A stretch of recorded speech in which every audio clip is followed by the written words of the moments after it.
Hey guys, we got another episode of the E31 S85 build right there. Why is it on the lift? Well, I've got a problem.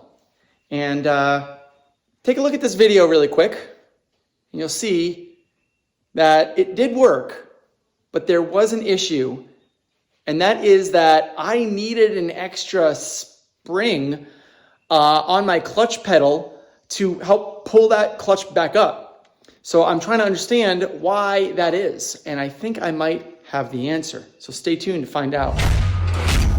So that's right, guys. I've got the E31 on the lift, and I am going to be removing the transmission to understand what's going on with my clutch and my hydraulics. Now, there's a lot of reasons that a clutch pedal will feel loose or not come back up all the way. I've gotten a couple of ideas that I'd like to talk through with you. So the first is that my hydraulic system has air in it, right? That would prevent me from completely disengaging the clutch. That would be clutch slipping. That would cause a big issue in terms of not having the power I need to move the car. I completely bled this system by removing the slave cylinder from the setup, and I squeezed the cylinder with the bleeder, and I was able to get all the air out, and all the air was out. So I know I don't have air in my hydraulic system. The other could be that I don't have the helper spring on the clutch pedal. Well, I hate to burst your bubble, but I do. You can see the helper spring is up there. In fact, I added another spring here to help bring the clutch pedal back up after having been pressed. Because when you press it, it just doesn't seem to spring back up on its own. Now, the pedal comes back up on its own by two means. First is that first helper spring right there. See the arrow pointing to it.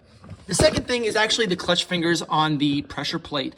The pressure plate has these fingers on it. These are spring fingers, right? And this is what the throwout bearing presses up against when you push the pedal down. When you push the pedal back, when the pedal comes back up, it's basically these fingers that are actually pushing the fluid back through the hydraulic system, back into the pedal, back into the master cylinder. That's pushing that pedal back up. So if these fingers are not fully pressed in all the way, they're not going to fully press back out. So that's the leading contributor to what I think is why the clutch pedal is not coming back up.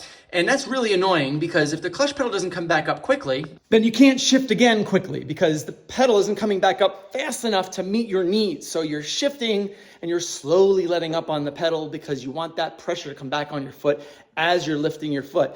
Most clutch systems don't have that problem, but this one does. And I think it's because of the pressure plate. Not specifically the pressure plate fingers themselves,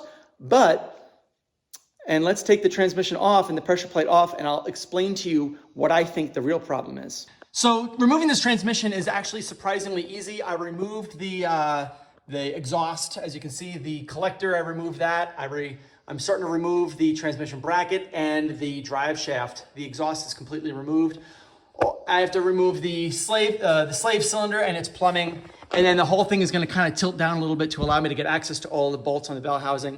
And then you can just kind of take the whole transmission, scoot it back a little bit, and have it drop down. So let's do that in a quick time lapse. So this is a GS653BZ, same on many other BMW models, except the transmission bell housing is different, specific to S85 or even S65. Removing this was so easy because all the bolts were the same size, and I had tons of room in the transmission tunnel. All right, so the transmission is now removed, and it exposes the pressure plate clutch setup. Actually, the transmission was surprisingly easy to remove. And taking a look at the clutch pressure plate here, don't mind any of the rust. It does not matter. It does not matter in terms of functionality. What does matter are these tension springs here on the self-adjusting pressure plate setup. I think that this might be the problem, but I need to make sure 100% first by removing this and resetting it. So there are a few things I need to do here. Removing these pressure plate bolts is the first thing, and then we can take this off and we can start taking measurements of what everything looks like after it's installed. Looking at this right now, these kind of look like they're pushed in pretty far in, and that's not good to begin with, because you want these to be out as much as possible. It pushes more pressure on your hydraulic system. So this is really a works and wise if you're going to be reinstalling a used pressure plate. This was very rare and expensive. That's why I did this. Might change my tune in the future, but removing a transmission isn't that big of a deal. Putting a straight edge on this, on the flats of the pressure plate here, reveal that there is a space between the fingers and the straight edge ruler. Measuring that is about 3.5 millimeters. So I want to keep that in mind as I'm going through and resetting this and seeing what that is after the fact. I'm expecting it to be near zero or even on the opposite side, protruding from the pressure plate.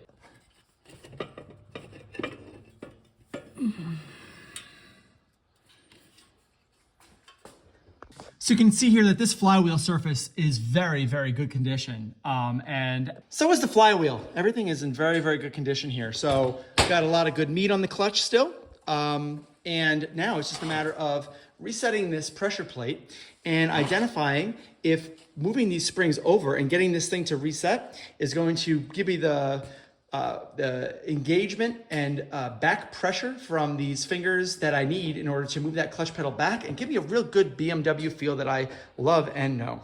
So when you're actually resetting a pressure plate, you need to suspend the clutch, the whole pressure plate up in the air so that you can use a bolt like this to thread through some sort of surface and clamp it from underneath. What you're doing is you're simulating clamping these fingers all the way down, and then that'll relieve the pressure on these, and you can literally take the clamping disc inside here and you can scoot it over that way. That cams the whole mechanism and it allows the fingers to be reset.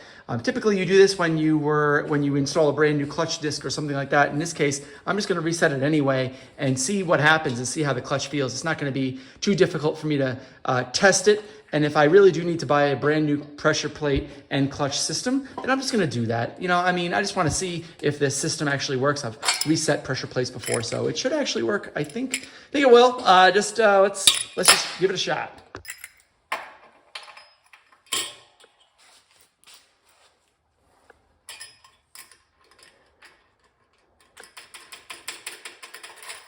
Other than oil.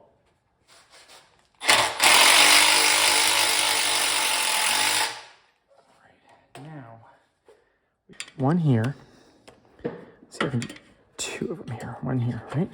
See if I can. There we go. That's better. Okay, do this one too. There we go. The whole thing is moving in now. There we go. That's better.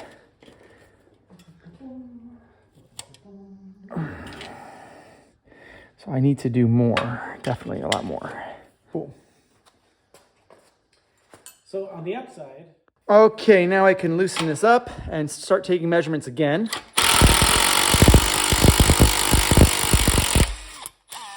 See how it's different. Holy moly, it is incredibly different, actually. This is going to be really good, actually. Here, take a look at the before. And here's the after.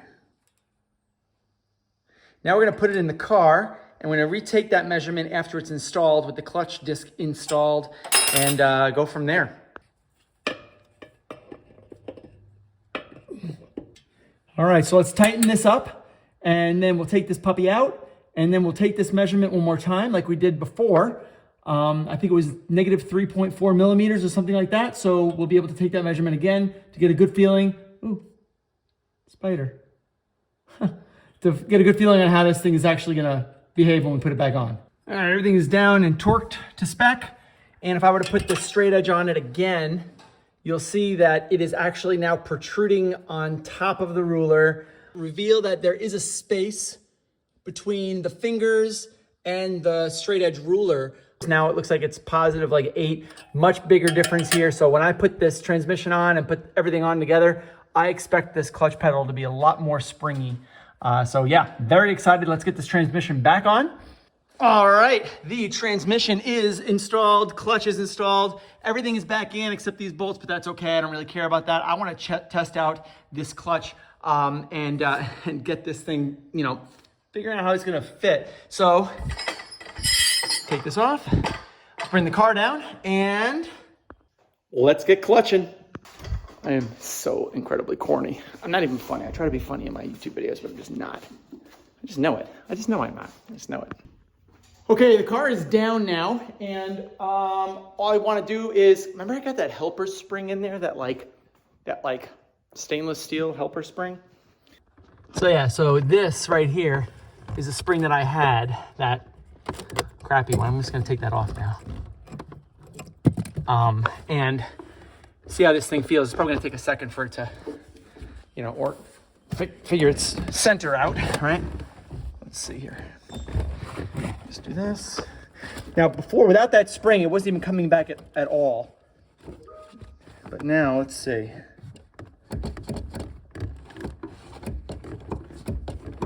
Oh, much better, look at that. Look at that, coming back up on its own, no problem. All right, that looks like that fixed the problem. And I am very happy about it. But overall, I'm very satisfied. If I have to change the clutch for a brand new one down the road, I know that it's not a big deal because I got tons of room in that transmission tunnel to remove the transmission, replace the clutch, throw a new one in. It's a very easy job, actually, believe it or not. And let's see. So, you know, I mean, so yeah, now it's just a matter of putting this back on the other lift and start working on getting this thing reconstructed. Now that I've got the drivability issues underway, I can now start focusing on getting this thing moving and being operational and getting all the fine-tuned stuff taken care of. So having said that, guys, thanks a lot for watching another episode of the E31 S85 build. I look forward to, you know, many more to come. So thank you guys for watching, and I'll talk to you soon. Later.